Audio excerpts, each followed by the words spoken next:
ತಾವು ತಟಸ್ಥ ಬಣದಲ್ಲಿದ್ದೀರಿ. ನಮ್ಮ ಅಂಡರ್ಸ್ಟ್ಯಾಂಡಿಂಗ್ ಪ್ರಕಾರ ತಟಸ್ಥ ಬಣ ಅಂತ ಒಂದಿದೆ, ಅದರಲ್ಲಿ ಬಹಳ ಹಿರಿಯ ನಾಯಕರುಗಳಿದ್ದಾರೆ.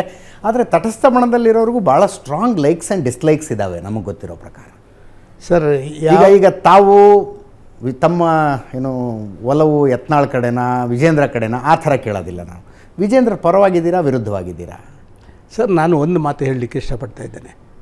ವಿಜಯೇಂದ್ರನ್ನ ಅಧ್ಯಕ್ಷ ಅಂತ ಹೇಳಿ ನಮ್ಮ ರಾಷ್ಟ್ರೀಯ ನಾಯಕರು ಮಾಡಿದ್ದಾರೆ. ಎಸ್, ರಾಷ್ಟ್ರೀಯ ನಾಯಕರು ಒಬ್ಬನನ್ನು ಒಮ್ಮೆ ಅಧ್ಯಕ್ಷ ಅಂತ ಮಾಡಿದ ಮೇಲೆ ಅವನಲ್ಲಿರುವಂಥ ವ್ಯತ್ಯಾಸಗಳನ್ನು ನಾನು ಅವರಲ್ಲೇ ಹೇಳಬೇಕು.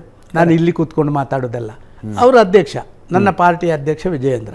ಆದ ಕಾರಣ ವಿಜಯೇಂದ್ರರು ನನ್ನ ಮನೆಗೆ 4 ಬಾರಿ ಬಂದ್ದಾರೆ ಅಧ್ಯಕ್ಷ ಆದಮೇಲೆ.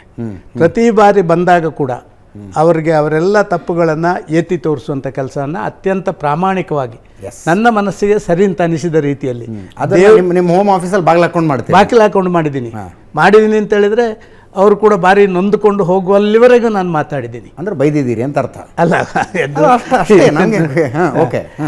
ಈ ರೀತಿಯಲ್ಲಿ ಅಧ್ಯಕ್ಷರು ಅವರು ಅಂತ ರಾಷ್ಟ್ರೀಯ ನಾಯಕರು ಹೇಳಿದ ಮೇಲೆ ನಾನು ಅವರನ್ನು ಅಧ್ಯಕ್ಷರಾಗಿ ಸ್ವೀಕಾರ ಮಾಡಬೇಕು. ಅದು ಪಕ್ಷದ ಒಂದು ಶಿಸ್ತಿನ ವ್ಯಾಪ್ತಿಯಲ್ಲಿ ಇರ್ತದೆ.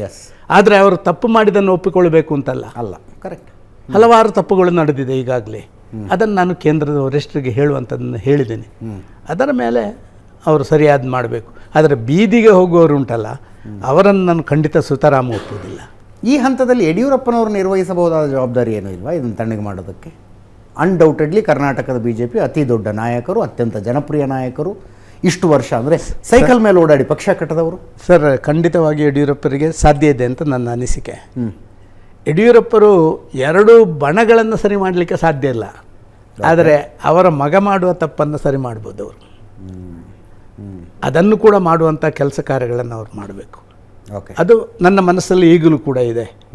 ಯಾಕೆ ಅಂತ ಹೇಳಿದರೆ ಇಷ್ಟೆಲ್ಲ ಸಾರ್ವಜನಿಕ ವಲಯದಲ್ಲಿ ಈ ರೀತಿಯ ಚರ್ಚೆಗಳನ್ನು ನಮ್ಮದೇ ಕಾರ್ಯಕರ್ತರ ಬೇರೆ ಬೇರೆ ಹೇಳಿಕೆಗಳಿಂದ ಹುಟ್ಟು ಹಾಕಿದ ಮೇಲೆ ಅವರು ನಮ್ಮಂಥ ಎಲ್ಲ ಪ್ರಮುಖರನ್ನೊಮ್ಮೆ ಕರೆದು ಕೂತ್ಕೊಳಿಸಿ ಏನಪ್ಪ ಇದು ಅಂತ ಕೇಳೋ, ಅದರಲ್ಲಿ ನಾವು ಸ್ವಲ್ಪ ಹಿಂದೆ ಬಿದ್ದಿದ್ದೇವೆ ಅಂತ ನನ್ನ ಮನಸ್ಸಿನ ಅನಿಸಿಕೆ.